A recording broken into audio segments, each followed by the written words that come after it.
দুই নম্বর আল্লাহ পাক রব্বুল আলামিন বলেন ওয়াল কাযিমিনাল গায়জ।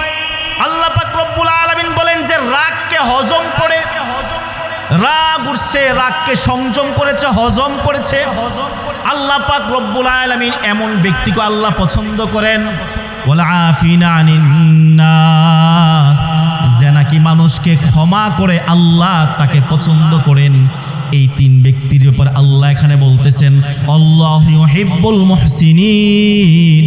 আল্লাহ পাক রব্বুল আলামিন সৎ কর্মশীলদেরকে আল্লাহ ভালোবাসে। আল্লাহ পাক রব্বুল আলামিন দুনিয়ার মানুষদেরকে জানাই দিলেন, ও দুনিয়ার মানুষেরা তোমরা শোনো, যেদিন তোমার সন্তান সম্পদ কোনো কিছুই কাজে লাগবে না, ইয়াউমা লা ইয়ানফাউ মালুন ওয়ালা বানুন, তোমার সম্পদ তোমার কোনো কাজে আসবে না, তোমার সন্তান তোমার কোনো কাজে আসবে না, ইল্লা মান আতাল্লাহা বিকলবিন সালিম। আল্লাহ বলে একমাত্র কাজে লাগবে ওইটা যেটা তুমি পরিশুদ্ধ আত্মা নিয়ে আমার কাছে আসছো। তাইলে বোঝা গেল সম্পদ আর সন্তান বাহাদুরি কই, বাহাদুরি কই দুনিয়ায় কই, দুনিয়ায় কই। সন্তান যদি 5টা থাকে তো মনে করে লাডি 5টা, আর যদি বাতিজা মিলাই টিলা মোটামুটি বাড়িতে সবকিছু মিলাইয়া 20-25টা লাডি থাকে তো মনে করে এরা আমার উপরে আর কেডায়। কি বলেন ঠিক না? কি বলেন ঠিক না? সম্পদ থাকলে কিছু মানুষ মনে করে টিহা থাকলে সব হয়। আল্লাহ কয় বান্দা যা কিছুই করো আমি তো দেখতেছি ক্ষণস্থায়ী কয়েকদিনের মাটির রূপে, কয়েকদিন সন্তান দিয়েও পরীক্ষা করলাম, সম্পদও দিলাম, বাকি এই সন্তান কবরে কাজে লাগবে না, এই সম্পদ কবরে কাজে লাগবে না, কবরে কাজে লাগবে আমার কাছে যেটা নিয়ে আসবা সেটা হলো কলবে সালিম, পরিশুদ্ধ আত্মা। কি আত্মা? পরিশুদ্ধ আত্মা। তাইলে বোঝা গেল কলব ময়লা হয়, বুঝেন নাই? বলতে পারেন হুজুর এটা দিয়ে চামড়া দিয়ে ঢাকা, গোশতের ভিতরে এত চামড়া দিয়ে ঢাকা, এর ভিতরে কলব, এটা আবার ময়লা হয় কেমনে? হ্যাঁ ময়লা হয়। আল্লাহ রাসূল সাল্লাল্লাহু আলাইহি ওয়াসাল্লাম বলেন যখন কোনো মানুষ গুনাহ করে তো সাথে সাথে তার কলবের ভিতরে একটা দাগ পড়ে, সাথে সাথে দাগ পড়ে। তাহলে আমাদেরকে কলবে সালিম নিয়ে আল্লাহর কাছে যাইতে হবে। তাহলে এই কলব যে অসুস্থ হয় রোগের কারণেই তো। কি বলেন ঠিক না? দুনিয়ার শরীর অসুস্থ হয়, ডায়াবেটিস, জ্বর, কি বলেন প্রেসার, বিভিন্ন রোগে আক্রান্ত হয় না? এই কলবটারও বিভিন্ন রোগে আক্রান্ত হয়। কেমন? কিতাবের মধ্যে বড় বড় 10টা রোগ, অনেক কারণ আছে, তার মধ্যে মোটা মোটা বড় বড় 10টা রোগ বর্ণনা করা হয়েছে যে এই 10টা রোগ থেকে মানুষ যদি পরিত্যাগ করতে পারে, বেঁচে থাকতে পারে, সংশোধন করতে পারে, আশা করা যায় পরিশুদ্ধ আত্মা নিয়ে আসে রবের কাছে যাইতে পারবে। 10টা রোগ, এর মধ্যে 1 নম্বর হলো দুনিয়ার লোভ। লোভ হলো 1 নম্বর।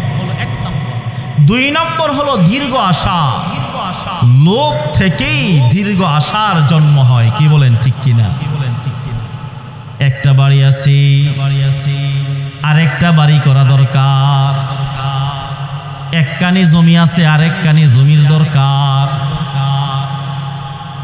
একটা মেল ফ্যাক্টরি আছে আরেকটা মেল ফ্যাক্টরি দরকার, যত আছে ততই দরকার, যত আছে আর চেয়ে বেশি দরকার।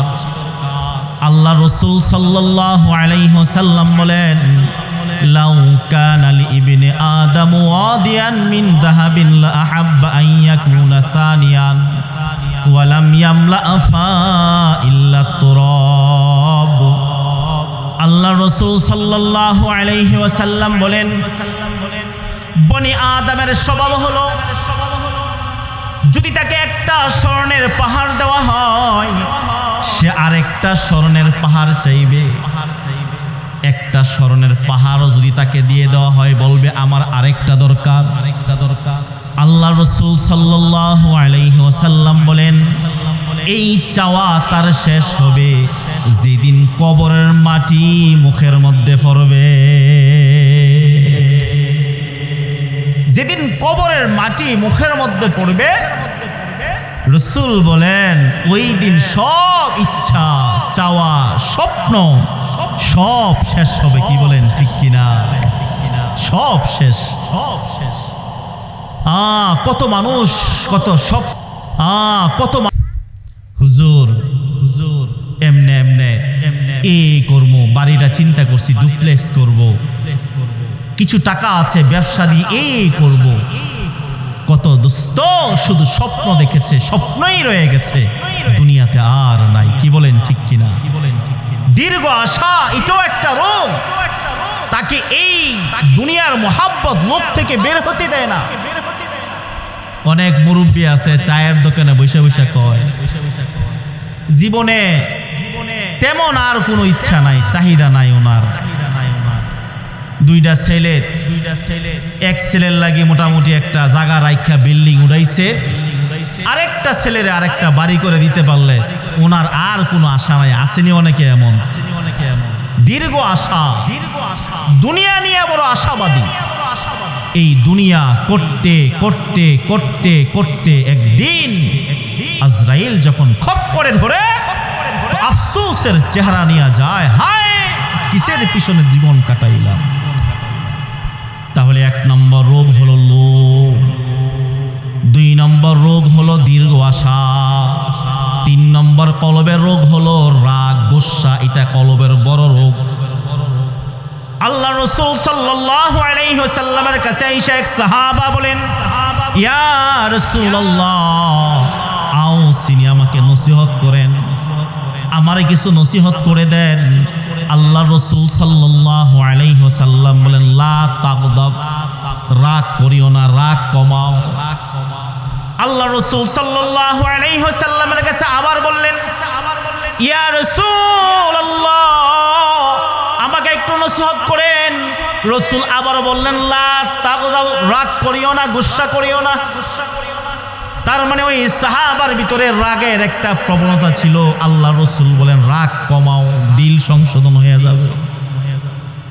এই কারণে দিলের আরেকটা রোগ হলো রাগ গুসা। গুসার কারণে মানুষ ভুল সিদ্ধান্ত নেয়, রাগের কারণে মানুষ থেকে জানোয়ার হয়ে যায়। কি বলেন ঠিক কিনা? এমন অনেক মানুষ আছে যখন তার ভিতরে রাগ চলে আসে এমন ভাষা এমন আচরণ হয়ে যায় বুঝাই যায় না মানুষ না জানোয়ার। কি বলেন ঠিক কিনা? রাগ একটা আজীব জিনিস। শয়তান তখন আগুন ঢালতে থাকে। এই কারণে রাসূল বলেন রাগ হইছে তো ওযু করো। শয়তান তো আগুনের তৈরিটা জ্বালাইতে চায়, রাসূল বলেন ওযু করো। রাগ হইছে তো আউযু বিল্লাহি মিনাশ শাইতানির রাজিম পড়ো। রাগ হইছে দাঁড়ায় আসো, বসে যাও। বসার পরে রাগ দমন হয় না তো শুয়া পড়ো। কি বলেন ঠিক কিনা? আল্লাহ পাক রব্বুল আলামিন যে রাগকে হজম করে এমন ব্যক্তিকে আল্লাহ পছন্দ করেন। আল্লাহ পাক রব্বুল আলামিন সূরা আল ইমরানের 134 নং আয়াতে আল্লাহ বলেন আল্লাযীনা ইউনফিকুনা ফিস সাররাই ওয়াদ দাররা ওয়াল কাযিমিনাল গায়জ ওয়াল আফিনা আনিন নাস আল্লাহু ইউহিব্বুল মুহসিনিন। আল্লাহ পাক রব্বুল আলামিন এখানে 3 জন ব্যক্তির কথা আল্লাহ বলছেন। 3 জন ব্যক্তিকে আল্লাহ ভালোবাসেন এখানে আলোচনা করেছেন। 1 নম্বরে আল্লাহ পাক রব্বুল আলামিন বলেন আল্লাযীনা ইউনফিকুনা ফিস সাররাই ওয়াদ দাররা। আল্লাহ পাক রব্বুল আলামিন বলেন যে নাকি অভাবে এবং সম্পদ অবস্থায় 2 অবস্থায় দান করে। তাইলে বোঝা গেল আমাদের অনেকের একটা খাসলত আছে। খাসলতটা কি? টাকা থাকলে দান করতে চাই, টাকার একটু অভাব আসলে আর দান করতে চাই না। কি বলেন ঠিক কিনা? আল্লাহ কয় না না না, সুখে থাকলেও দান করবা, টাকা থাকলেও দান করবা, যখন অভাব আসে কম দিতে পারো, কিন্তু আল্লাহর রাস্তায় দান ছাড়বা না। একজনে নিয়ত করছে, হুজুর আল্লাহ যদি 1 কোটি টাকা দেয় তো আল্লাহর রাস্তায় 1 লাখ টাকা দান করব। বুঝছেন নি? 99 লাখ 1 কোটি পাইয়া উনি 1 লাখ টাকা দান করবে। অনেকে এমন আছে না, হুজুর দোয়া কইরেন যাতে আল্লাহ আমারে সম্পদ দেয়, দিব ইনশাআল্লাহ। উনারে দিলে উনি দিব, পকেটে কিন্তু টিয়া আছে। আল্লাহ বলেন না না, যেই পরিমাণ আছে যতটুকু দিয়েছি এখান থেকেই আল্লাহর রাস্তায় খরচ করো। এই কারণে অভাব থাকলেও দান করা, যতটুকু আছে সাধ্য অনুযায়ী। আমার এখনো পর্যন্ত মনে পড়ে, আজকে এসেও আমি শুনলাম এই রাস্তার যে কালেকশন হয়েছে, একজন মহিলা, বরির মা নাকি কি মা বলে জানি না, শুনলাম এমন। হ্যাঁ, হয়তো মানুষের কাছ থেকে কিছু টাকা উঠে এমন মহিলা ৬,০০০ টাকাই মাহফিলে দান করেছে। বলেন না আলহামদুলিল্লাহ, আলহামদুলিল্লাহ। আরেকটা দান আমার সব সময় এটা মনে আছে। আমি তখন মুরাদনগর ছিলাম, ওই মাদ্রাসার মাহফিলের কালেকশন করতেছিল ছাত্ররা, আমি দূরে দাঁড়িয়েছিলাম। ওই রামচন্দ্রপুর থেকে 5 কিত্তা, ওইদিকে হাইটা গেলেও মোটামুটি 15-20 মিনিট লাগে। ওনার বাড়িটা সম্ভাব্য কদমতলী বা আশেপাশে হবে 10-15 মিনিট লাগে হাইটা যাইতে।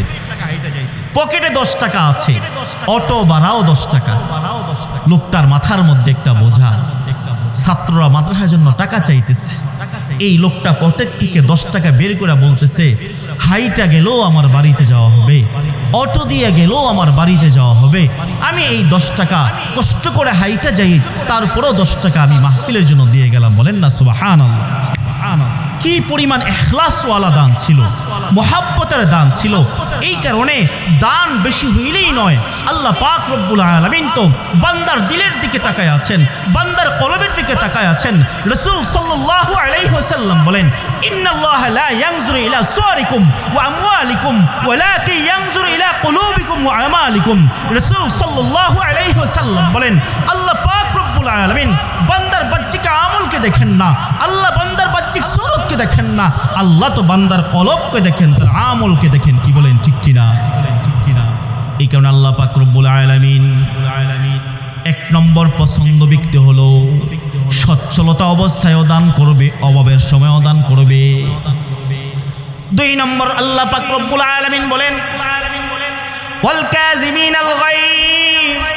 আল্লাহ পাক রব্বুল আলামিন বলেন যে রাগকে হজম করে, রাগ উঠছে, রাগকে সংযম করেছে, হজম করেছে।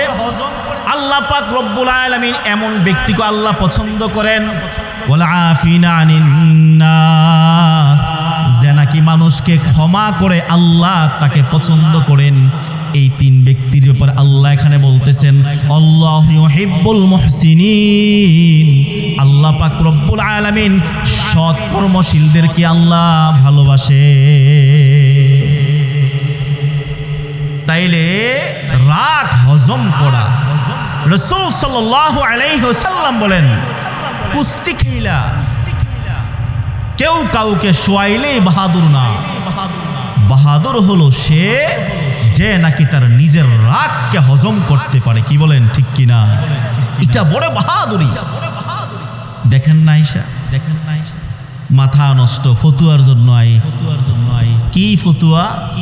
তালাক দেওয়ার সময় দিছে তো দিছে 1 তালাক, 2 তালাক, 3 তালাক, 14 গোষ্ঠী পর্যন্ত দিয়ে দেয়। আসিনে অনেক পাগল, এমন পাগল বলতে অরিজিনাল পাগল না আর কি। রাগ উঠছিলার, মাথা ঠিক নাই। আবার কেমন মাথা ঠিক নাই, এখানেও অনেক বিষয় আছে।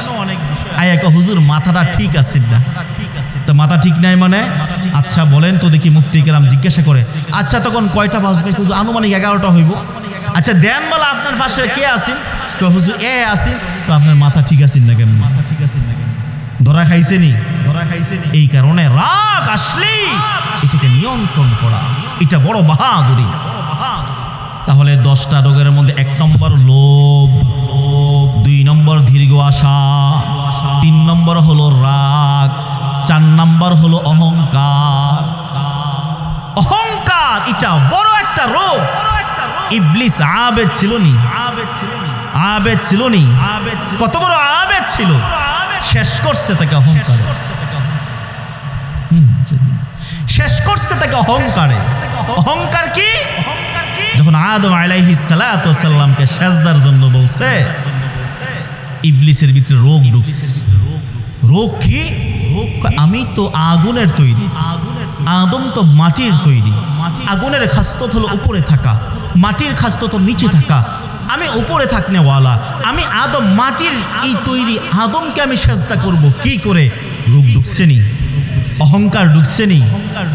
আসলে আদমকে সেজদা করার আদেশ করছেন কে? আল্লাহ।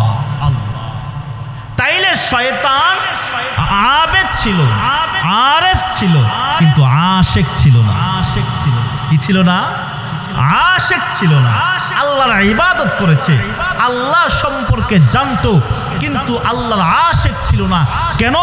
আশেক কখনো মাশুকের মুখালেফ হয় না। আল্লাহ বলছে এখানে মাটি না আগুন, কি এগুলা জানার দরকার নাই। আপনারাই বলেন, এই যে নামাজ পড়তেছেন, যদি প্রশ্ন করি বলেন, রুকু দিলেন, সেজদা করলেন, ফাতিহা পড়েন, সূরা পড়েন, তো এগুলা কি? রুকু দিলাম, কিছুক্ষণ তাসবিহ পড়লাম, সেজদা দিলাম, কিছুক্ষণ তাসবিহ পড়লাম, এটা কি? এটা হলো এটা আল্লাহ আদেশ করছে পড়তে হবে, এটাই ইবাদত। কি বলেন ঠিক কিনা? আল্লাহ বলছে রুকু করো, করতে হবে। আল্লাহ বলছে সেজদা দাও, করতে হবে। রাসূল বলছেন সেজদা 2টা না 3টা না 2টা, এটাই রুকু একটা, এটাই যোহরের নামাজ 5 রাকাত না 4 রাকাত, এটাই শরীয়ত। কি বলেন ঠিক কিনা? আল্লাহ ইবলিসকে বলছে সেজদা দাও, তার জন্য এটাই শরীয়ত ছিল। আল্লাহর আশেক ছিল না বিদায় অহংকারের কারণে ইবলিস বিতাড়িত হয়ে গেছে। কি বলেন ঠিক কিনা? মজার ঘটনা হইল, মুসা আলাইহিস সালাতু ওয়াস সালাম আল্লাহর কাছে সাক্ষাৎ করবেন। অহংকার যে কি জিনিস! ইবলিস আইসা মুসা আলাইহিস সালাতু ওয়াস সালামকে বলে, ইয়া রাসূলুল্লাহ, হে মুসা, আপনি তো আল্লাহর সাথে কথাবার্তা বলেন। আচ্ছা, একটু আল্লাহর কাছে আমার ব্যাপারে বইলেন তো, আমার কোনো তওবার সুযোগ আসেনি। ইবলিস মুসা আলাইহিস সালাতু ওয়াস সালামকে বলে, আল্লাহর সাথে যখন কথা বলবেন তো একটু বললেন তো যে আমার তওবার কোনো সুযোগ আসেনি। মুসা আলাইহিস সালাতু ওয়াস সালাম, আচ্ছা ঠিক আছে, আল্লাহর সাথে যখন কথা বলবো তখন তওবার সুযোগ আছে কিনা এটা আল্লাহকে জিজ্ঞাসা করব। তো মুসা আলাইহিস সালাতু ওয়াস সালাম আল্লাহর কাছে তুর পর্বতে কথা বলার পরে আল্লাহর সাথে কথা বলতেছে। আর কোনো মনে আছে? কি বলেন? প্রিয়তমার সাথে সাক্ষাৎ হইলে আর টাইম কোন দিক দিয়ে যায় বলা যায়? তো আল্লাহর সাথে কথা বলতে বলতে আর এই কথা মনে নাই, শয়তান যে বলছে আল্লাহ দেখছেনি। আল্লাহ পাক রব্বুল আলামিন মুসা আলাইহিস সালাতু ওয়াস সালামকে বলে, হে মুসা, যখন যাইতেছে গার আচ্ছা তুমি আসার পথে তোমারে কেউ কোনো কইছি নি? আল্লাহ জি, ইবলিস তো আওয়ার সময় আমারে বলছে যে আপনার সাথে কথা বলার সময় এই কথাটা জিজ্ঞাসা করার জন্য যে ইবলিসের তওবার সুযোগ আছে। আল্লাহ পাক রব্বুল আলামিন, হ্যাঁ সুযোগ আছে। মুসা আলাইহিস সালাতু ওয়াস সালাম তো খুশি হয়ে গেছেন, ইবলিস যদি তওবা করে সঠিক হয়ে যায় আর তো কেউ জাহান্নামে যাইবে না। কি বলেন ঠিক কিনা? ইবলিস যদি সোজা হয়ে যায় আর কাউকে ওয়াসওয়াসা দিবে না, জাহান্নামে বানাইতে পারবে না। মুসা আলাইহিস সালাতু ওয়াস সালাম বড় খুশি। আল্লাহ পাক রব্বুল আলামিনকে জিজ্ঞাসা করলেন কেমনে কি বলবো। আল্লাহ পাক রব্বুল আলামিন হযরতে মুসা আলাইহিস সালাতু ওয়াস সালামকে বললেন, একটা কাজ করলে তার তওবা কবুল করব। কি কাজ? আদম আলাইহিস সালাতু ওয়াস সালামের কবর এখনো পর্যন্ত দুনিয়ার জমিনে আছে। আদম আলাইহিস সালাতু ওয়াস সালামকে বলছিলাম সেজদা দেওয়ার জন্য, তখন তো জীবিত ছিল। যেহেতু আদম আলাইহিস সালাতু ওয়াস সালামের কবর এখনো পর্যন্ত দুনিয়ার জমিনে আছে, যদি এখনো পর্যন্ত সে গিয়া সেজদা দেয় তো তওবা আমি তার কবুল করব। মুসা আলাইহিস সালাতু ওয়াস সালাম খুশি, ইবলিস রাস্তায় দাঁড়ায় রইছে। মুসা আলাইহিস সালাতু ওয়াস সালামকে দেখার পরে আল্লাহ আমার ব্যাপারে কিছু বলছেন? হ্যাঁ বলছে, একবারে সহজ। কি বলছে? আল্লাহ পাক রব্বুল আলামিন বলছেন, জীবিত অবস্থায় আপনি যেহেতু আদমকে সেজদা করেন নাই, কিন্তু আদম আলাইহিস সালাতু ওয়াসসালামের কবর এখনো তো দুনিয়ার জমিনে আছে। আল্লাহ বলছে যদি এখন গিয়ে সেজদাটা দেন তো আল্লাহ মাফ করে দিব। ইবলিস কয় যেটা অবস্থায় দিছি না অনেক কবরও গিয়ে নিয়ে আবার সেজদা দিতাম। অহংকারের কারণে এমন এক জিনিস, অহংকারের কারণে হেদায়েত প্রাপ্ত হয় না। এই কারণে অন্তর রোগের মধ্যে একটা হলো অহংকার। 4 নম্বর 5 নম্বর রোগ হলো কৃপণতা, বখিল। এটাও একটা অহংকার, এটাও একটা রোগ। বখিলের কারণে দিলের ভিতরে এক রোগ তৈরি হয়। এই কারণে শেখ সাদী রহমতুল্লাহি আলাইহি বলেন বখিলার বুয়াদ জাহেদে বাহরবার বেহেশতি নবাশদ বেহকুমে খবর। বখিল যদি ইবাদত করতে করতে বড় আবেদ হয়ে যায়, এরপরেও জান্নাতের সুসংবাদ পাইবে না। এই কারণে বখিল এটাও একটা কৃপণতা। এমন অনেক মানুষ আছে, সম্পদ আছে, কিন্তু আল্লাহর রাস্তায় দান করার জন্য বললে অভাব দেহাই আছে কিনা বলেন? সম্পদ আছে, টাকা আছে। আল্লাহ রাসূল সাল্লাল্লাহু আলাইহি ওয়াসাল্লাম বলেন কিছু লোক আছে মালদার, আর কিছু লোক আছে মালের চৌকিদার। রাসূল সাল্লাল্লাহু আলাইহি ওয়াসাল্লাম বলেন মালদার হলো যে খাইছে আল্লাহর রাস্তায় দান করছে, আর মালের চৌকিদার হইল খায় নাই আল্লাহর রাস্তায়ও দান করে নাই। কি বলেন ঠিক কিনা? বাজারে গেলে ছোট্ট বাগা মাছ আত্মার মধ্যে দেয় না, 20-50 100 টাকা বাগা বিচারে। দুধ আধা কেজি আনতে চায়, কোনো রকম খালি টিয়ারা গন্যা গন্যা রাখে। আর ইটাই ভাল লাগে, টাকা এত আছে, খায় না, নারে দেয় না, খায়ও না, আল্লাহর রাস্তায় দানও করে না। আল্লাহ রাসূল সাল্লাল্লাহু আলাইহি ওয়াসাল্লাম বলেন এই লোকটা হলো মালের চৌকিদার। কি বলেন ঠিক কিনা? রাসূল বলেন কৃপণ ব্যক্তি জান্নাতের সুসংবাদ পাইবে না। তাহলে বখিল হলো এটা আরেকটা রোগ। হযরত চলে আসছে, আলোচনা আর লম্বা করব না। এরপরে হলো রিয়া। কি? লোক দেখানো আমল। এরপর হলো হাসাদ।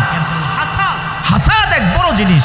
কেউ ভালো দেখলে আর জ্বলে, হ্যাঁ চাইটা ধ্বংস হয়ে যায়। আসেনি এমন লোক?